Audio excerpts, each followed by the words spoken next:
دنیا کے لیے نعمت رحمان مبارک ہے مومنوں تمہیں آمد رمضان مبارک، ہر ایک سحر و افطار مبارک تمہیں شان رمضان مبارک۔ ناظرین، میں آپ کا ہوسٹ اسد ملک آج آپ کی خدمت میں حاضر ہوں ٹرانسمیشن رمضان پاکستان رینو پاکستان کی طرف سے۔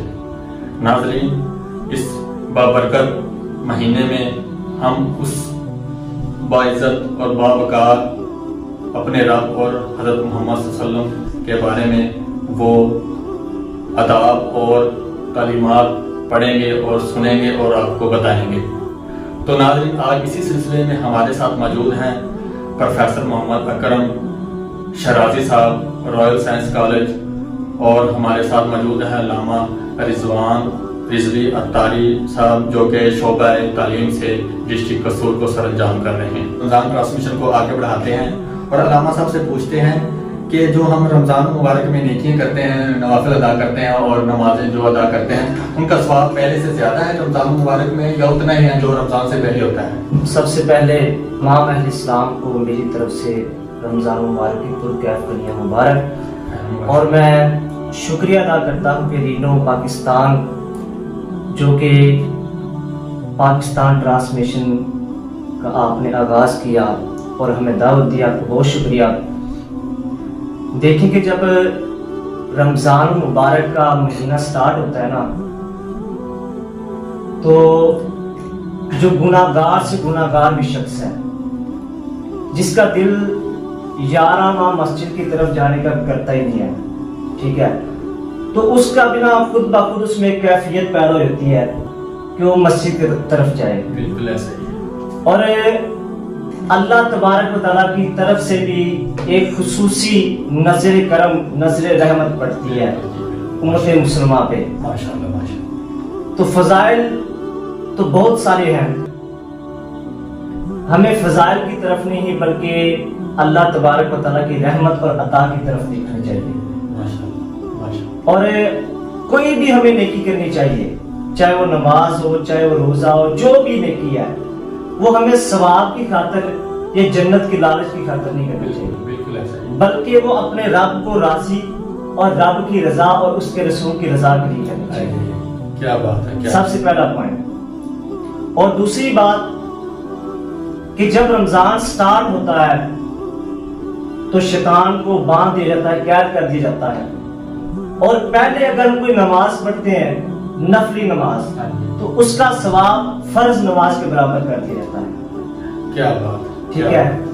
اور جب ہم کوئی جو فرض نمازیں ہیں، جب ہم کوئی فرض نماز پڑھتے ہیں تو اس کا ثواب 70 گنا بڑھا دیا جاتا ہے۔ اور میرا اپنا ذوق کہتا ہے کہ اگر کوئی بندہ دل سے نماز پڑھے نا، دل سے نیکی کرے نا، تو میرا رب 70 گنا سے بھی زیادہ دے سکتا ہے۔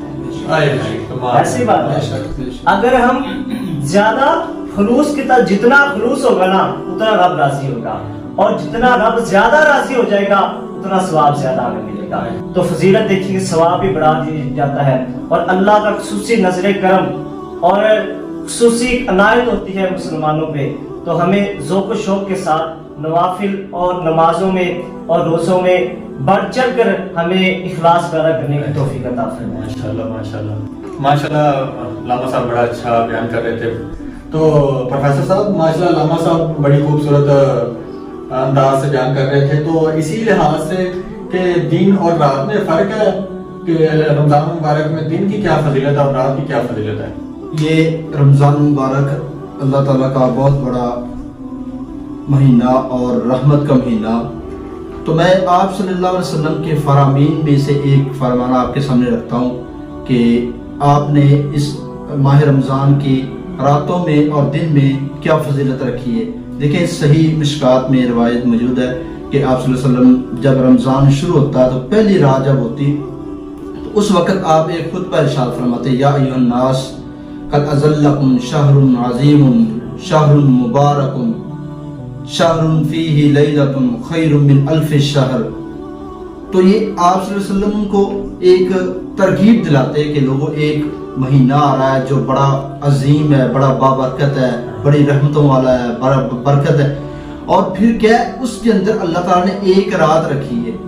وہ رات کون سی ہے؟ وہ لیلۃ القدر ہے، جس کا تذکرہ اللہ تعالیٰ اپنے پاک کلام میں بھی فرماتے ہیں، انا انزلناہ فی لیلۃ القدر وما ادراک ما لیلۃ القدر لیلۃ القدر خیر من الف شہر تنزل الملائکۃ والروح فیہا باذن ربہم من کل امر۔ تو اسی کی بارے میں آپ صلی اللہ علیہ وسلم نے فرمایا کہ یہ رات اللہ تعالیٰ نے اس مہینے میں رکھی ہے، اور اس مہینے کو پوری دنیا بلکہ 80 سال کی عبادت سے بھی زیادہ افضل بنا دی ہے۔ علامہ صاحب پہلے بتا رہے تھے کہ ایک آدمی نوافل ادا کرتا ہے تو اللہ فرض بنا دیتا ہے، جو فرض کا ادا کرتا ہے تو 70 سے بھی زیادہ اس کو اجر عطا کیا جاتا ہے۔ تو یہ مہینہ جو ہے یہ بڑی بابرکت، بڑی رحمتوں والا مہینہ ہے۔ ماشاءاللہ پروفیسر صاحب کیا خوبصورت انداز سے ہمیں قرآن و حدیث سے ریلیٹڈ پروف سے بتا رہے تھے کہ روزے کی کیا اہمیت ہے، اس کی دنوں اور راتوں میں کیا فرق ہے، اور اس کی راتوں اور دنوں کی کیا فضیلت ہے۔ تو اس سلسلے کو آگے بڑھاتے ہیں اور علامہ صاحب سے پوچھتے ہیں کہ کچھ لوگ ہوتے ہیں جو روزہ رکھ کر سو جاتے ہیں، کیا روزہ رکھ کے سو جانا صرف بھوکے رہنے کا نام روزہ ہے، یا اس سے سو کر سارا دن گزارنا ہے؟ دیکھیں کچھ لوگ ہوتے ہیں کہ وہ اسد بھائی سمجھتے ہیں کہ صبح اٹھے سحری کی اور افطاری کا بھی روزہ ہو گیا۔ اس چیز کا نام روزہ نہیں ہے، بلکہ روزہ اس چیز کا نام ہے کہ آپ سحری کر کے، اچھا سحری میں کچھ دیہات وغیرہ میں ایک چیز دیکھی گئی ہے کہ جب اذان ہوتی ہے نا تو اس وقت کھانا پینا بند کرتے ہیں، حالانکہ اذان کا تعلق روزے کے ساتھ نہیں ہے، سحری کے ساتھ۔ بالکل ایسا ہی۔ اذان اور چیز ہے اور سحری کا ٹائم اوقات اور چیز ہے، اس چیز کا بھی خیال رکھنا چاہیے۔ اور دوسرا آپ نے سوال کیا کہ کچھ لوگ بھوکا رہنے کو روزہ سمجھتے ہیں، بھوکا رہنا روزہ نہیں ہے۔ اور دوسرا آپ نے سوال کیا تھا کہ کچھ لوگ روزہ رکھ کے سو جاتے ہیں، ٹھیک ہے۔ دیکھیں کہ روزہ رکھ کے سونا بھی عبادت ہے، لیکن ایسا نہیں کرنا چاہیے کہ صبح سحری کی سو گئے، نہ کوئی نماز کا فکر، نہ کوئی قرآن کی تلاوت کا فکر، یہ پھر روزہ نہیں ہونا۔ یہ تو پھر عام کھانا کھا کے تو آپ سو گئے ہیں، شام تک سوئے رہے ہیں، افطاری کے ٹائم اٹھے ہیں، کچھ کھا کے، یہ روزہ نہیں ہے۔ بلکہ سحری ٹائم آپ، بلکہ سحری سے پہلے کافی ٹائم اٹھے، تہجد ادا کریں، ٹھیک ہے، پھر سحری کریں، پھر مسجد میں جائیں، جماعت سے پہلے تک قرآن پڑھیں، بہت مزہ آئے گا انشاءاللہ۔ روزہ آپ رکھتے ہیں پہلے ٹھیک ہے، جس طرح آپ اپنے اپنے معاملات رکھتے ہوں گے، لیکن اس طرح کر کے دیکھیں آپ، بہت مزہ آئے گا انشاءاللہ، سرور لطف آئے گا الگ ہی۔ آپ فجر ٹائم جب اذان ہو جائے مسجد میں جائیں قرآن کی تلاوت کریں، نماز جماعت کے ساتھ ادا کریں، اور پھر اس کے بعد پھر قرآن کی تلاوت کریں، ٹھیک ہے۔ پھر کچھ لوگ ہوتے ہیں وہ کاروباری ہوتے ہیں، انہوں نے جانا بھی تھوڑی دیر آرام کر لیں، اور فجر کے بعد عام دنوں میں بھی اگر آپ فجر کی نماز کے بعد سوئیں گے نا تو آپ کی رزق میں برکت نہیں رہ جائے گی، ٹھیک ہے نا۔ عام طور پہ ابھی دنیا میں 90% یہی مسئلہ چل رہا ہے کہ روزی میں برکت نہیں ہے، ٹھیک ہے، پیسہ نہیں ہے، کاروبار میں برکت نہیں ہے۔ تو سب سے بہترین وظیفہ یہ ہے کہ آپ فجر کی نماز پڑھیں اور اس کے بعد قرآن کی تلاوت کریں، سوئیں نا۔ فجر کے بعد سونا بالکل بند کر دیں، 12 ماہ، بلکہ اپنی زندگی جب تک مرتے نہیں نا، فجر کے بعد سونا حرام کر دیں۔ حرام تو نہیں ہے لیکن حرام کر دیا، ٹھیک ہے نا۔ اور سو کے روزہ گزارنا میرے خیال سے مزہ نہیں ہے روزے میں، ٹھیک ہے نا۔ تو ہمیں چاہیے کہ ہم فجر کے بعد سوئیں نا، بھائی قرآن کی تلاوت کریں، اور چاہے کوئی گرمی کا جبکہ زہر کے بعد یا پھر زہر سے پہلے، اکثر طور پہ ایسا بھی ہوتا ہے کہ عصر کے بعد لوگ سو جاتے ہیں۔ عصر کے بعد جو بندہ سوتا ہے، اس کے جو آج کل یعنی کہ نوجوان ہے نا، جو اسٹوڈنٹ ہے، ان کے لیے بالخصوص کہ وہ عصر کے بعد نہ سویا کرے، ٹھیک ہے۔ عصر کے بعد جو سوتا ہے اس کے حافظے میں، دماغ میں کمزوری ہے، بالکل ایسے سو جاتے ہیں، بہت سے لوگ ایسے سو جاتے ہیں۔ تو ہمیں ٹائم کا کچھ خیال رکھنا چاہیے کہ کچھ سونے کا وقت اور ہے اور عبادت کا وقت اور ہے۔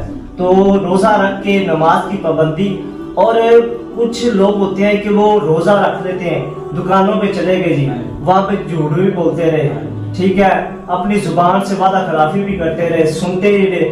اور میرے بھائی پورے جسم کا روزہ ہے آپ کا، کان کا الگ روزہ ہے، ناک کا الگ روزہ ہے، ہر جسم کا، آپ کی باڈی میں جتنے پارٹس آتے ہیں ہر عضو کا آپ کا روزہ ہے۔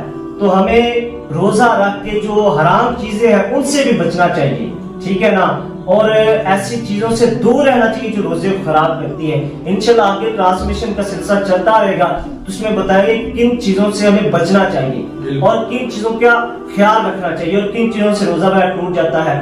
ماشاءاللہ علامہ صاحب کتنے خوبصورت انداز سے ہم بتا رہے تھے کہ روزہ رکھ کے سونا چاہیے یا نہیں۔ ان کے پوائنٹ آف ویو سے یہی تھا کہ روزہ رکھ کے نہیں سونا چاہیے کیونکہ سارے دن کی عبادت اور نمازیں ترک ہو جاتی ہیں۔ تو اسی سلسلے کو آگے بڑھاتے ہوئے میں پروفیسر صاحب سے یہی پوچھوں گا کہ رمضان مبارک میں قرآن پاک کی کیا اہمیت ہے، اس کے پڑھنے کے کتنا ثواب ہے اور کیا یہ کل قیامت والے دن ہمیں ہماری شفاعت کرے گا؟ دیکھیں جی، قرآن مجید جو ہے یہ اللہ تعالیٰ نے ہمارے لیے بہت سے برکت نازل کیا اور پھر دنیا میں بھی شفا ہے اور روز آخرت ہمارے لیے یہ نجات کا سبب بھی بنے گا۔ دیکھیں اللہ تعالیٰ نے قرآن مجید میں فرمایا کہ اسی مہینے کے اندر انا نحن نزلنا الذکر و انا لہ لحافظون، اور پھر فرمایا کہ شہر رمضان الذی انزل فیہ القرآن، ہم نے اسی مہینے کے اندر قرآن مجید کو نازل کیا۔ اب قرآن اور رمضان کا بہت گہرا تعلق ہے، یہ قرآن اور رمضان کا بہت گہرا تعلق ہے۔ کیوں؟ رمضان کے اندر ہی اللہ تعالیٰ نے قرآن کو نازل کیا ہے، اور قرآن دنیا میں جو بھی ہمیں ملا ہے آپ دیکھیں اللہ تعالیٰ نے رمضان کے اندر اور قرآن کے ذریعے ہمیں بہت سی چیزوں سے نوازا ہے۔ پھر اس کے بعد یہ قرآن شفا بھی اللہ نے بنایا، شفا بھی بنایا ہے۔ بالکل بالکل۔ وہ واقعہ بہت مشہور ہے کہ ایک صحابہ کرام جا رہے تھے، راستے میں ایک بستی میں پڑاؤ ڈالا، رات کا وقت تھا، ان سے کہا کہ ہم تمہارے پاس رکنا چاہتے ہیں، ہماری مہمان نوازی کریں، لیکن بستی والوں نے انکار کیا۔